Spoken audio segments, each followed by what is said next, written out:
reading a nonfiction article titled The School Uniform Debate.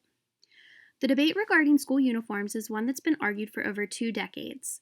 Before that time, school uniforms were found exclusively in private schools.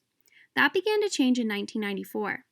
After 1 year of implementing school uniforms, a public school district in Long Beach, California, reported that discipline problems had decreased by 50%. Soon, more school districts made the change for their students. Today, the National Center for Education Statistics reports that over 20% of all public schools have adopted a uniform policy. Yes to school uniforms.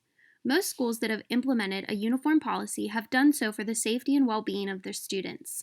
Students often feel peer pressure to wear particular brands to fit in. School uniforms that do not show name brands help to relieve that pressure. Schools report that wearing uniforms allows students to focus on schoolwork rather than their appearances. In some areas where gangs use certain colors to represent their group, uniforms have played a pivotal role in reducing violence on campus. Uniforms have also reduced the amount of theft and violence among students for designer clothing items.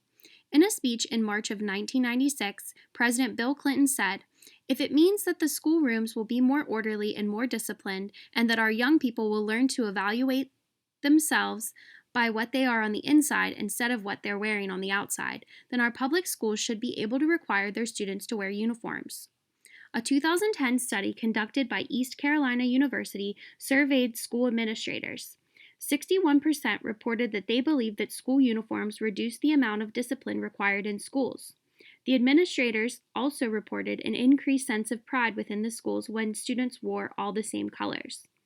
In addition to helping with school discipline, uniforms have also been helpful to parents and students. "Uniforms save my family a lot of time and money," says Priscilla Gobert, a mother of 4 school-aged children. "Each year, I just buy the required uniforms for my kids. I don't have to worry about the name brand. It also saves us a lot of time in the morning since there is no question about what to wear each day." Her 9th grade daughter, Alyssa, agrees. She says, "In the morning, I just throw on my uniform. I put my stuff in a soccer bag for practice later, and I go. It makes it easy to get out the door."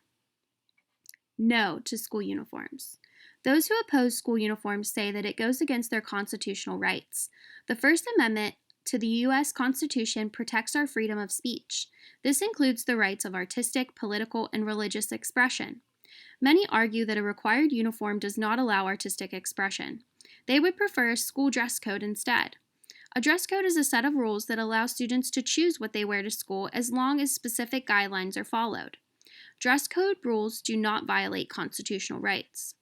Another argument against school uniforms is the burden of the added costs to low-income families. Some charities report that the month of August is difficult for low-income families due to the back-to-school shopping.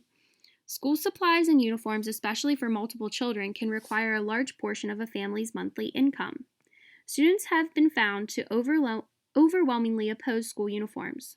According to a 2018 article by Marion Wild on greatschools.org, researchers asked 1,350 middle school students what they thought of school uniforms soon after their school implemented a uniform policy.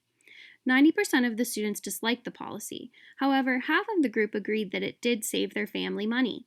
54% agreed that they still had their own identity while wearing the uniform. Only 41% thought that it reduced discipline problems. School records, however, showed a dramatic decrease in discipline and gang-related activity. In response to these concerns, some public schools have decided to allow students the freedom to choose their shoes and accessories, giving them the opportunity to express individuality while still wearing a uniform. To offset the costs to low-income families, schools have also set up closets to accept donations from the community.